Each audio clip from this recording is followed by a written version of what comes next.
Chapter 7 on the effects of education. Story 1.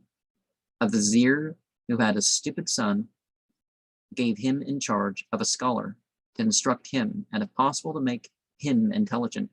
Having been some time under instruction but ineffectually, the learned man sent one to his father with the words, "The boy is not becoming intelligent and has made a fool of me."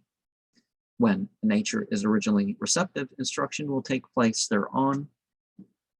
No kind of polishing will improve iron, whose essence is originally bad. Wash a dog in the 7 oceans, he will be only dirtier when he gets wet. If the donkey of Jesus be taken to Mecca, he will still on his return still be a donkey.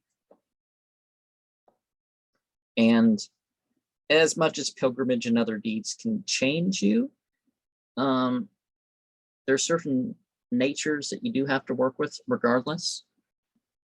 And don't expect them to change you in more than your state. You know, work on your station.